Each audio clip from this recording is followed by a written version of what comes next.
give you a general sense of the state of ideas on the Hill. What's the political discourse about Israel-Palestine, and what are they smoking? So I apologize if I talk in broad generalizations. Of course, there's more diversity, but I'm just going to give you kind of the average that I witnessed. So on the Hill, the mantra is that politics is the art of the possible. And I would say that they're kind of fundamentalists about that. They're so fundamentalist that great ideas run up against, enormous walls that they're seen as not falling into the calculus of political influence and political power. So really, on the Hill, I think that fundamental equation leads to the death of ideas on the Hill. I saw very little exchange of ideas,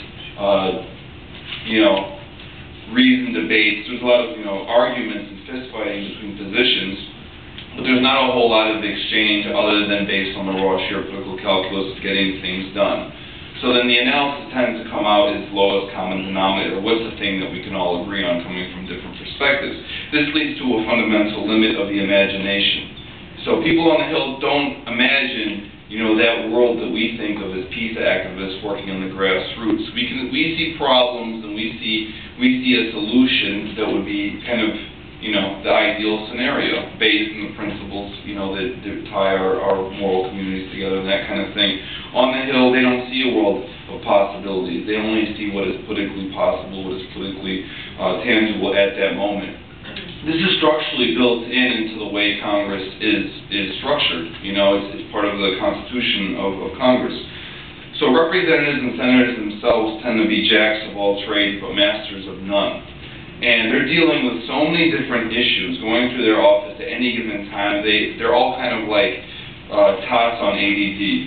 You can't command their attention on a single issue for a very long time. And once they do start to pay significant attention to an issue and try to truly learn and understand it, they're already, that thing has fall apart and they have to jump onto a new issue and, patch together some agreement to the fiscal crisis, which probably very few people on the Hill even understand.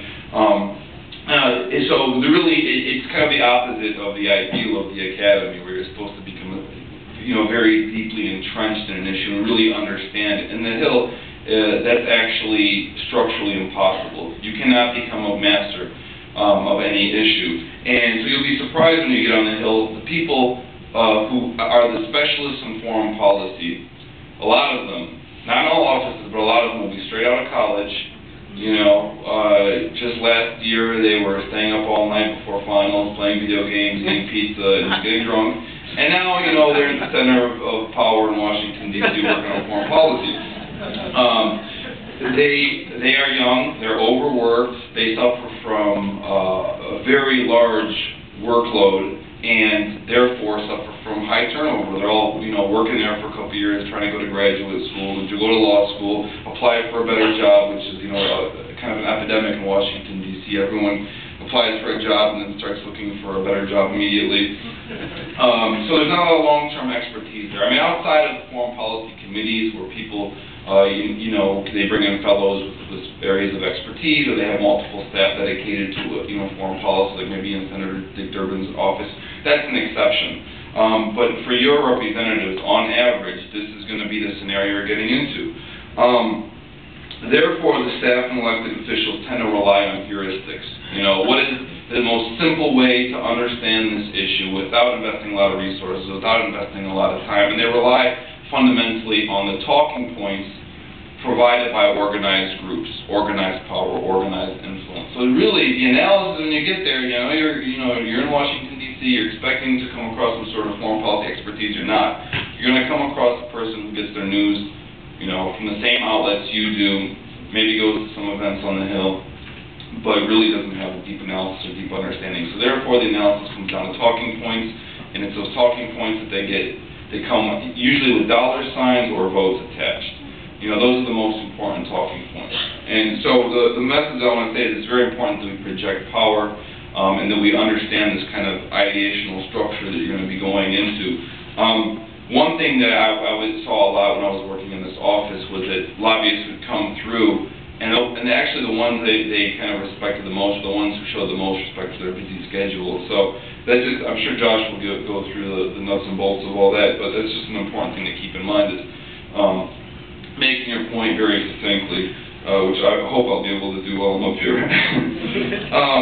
So, in short, what you'll see on the Hill is, I know Congress has been called, Israeli-occupied territory by some. That is very simplistic. Most people you meet who are pro-Israeli are not ideologically pro-Israel. I mean, there's going to be exceptions, some of the crazy fundamentalist types and arch-Zionists, they are there, but for the most part, the average person who votes pro-Israel is not ideologically committed to the state of Israel. They could probably actually care less. They're pragmatic Zionists. They've done the political calculus, they've seen the political cost that other elected officials have taken for stepping outside of the kind of consensus on the issue, and they don't want to be that. And the House of Representatives are constantly running for re-election, and they're not going to stick their neck out for something that they don't think is going to win over their constituency. So it's really the job of organized activists like ourselves to project the safe space and project alternative positions. We have to be organized on the ground to provide that kind of safe space. So privately, you'll be surprised. I was very surprised to see this, but a lot of people, a lot of staffers, for example, really privately resent the one-sidedness of this foreign policy, and a lot of them actually believe it's bad for the country. What that means, though, is that without seeing political alternatives, without seeing pragmatic political alternatives to that position, the status quo becomes the default. But that means that there's a receptivity to alternative voices such as ours. There's a receptivity and a willingness to work with folks like us. Just recently,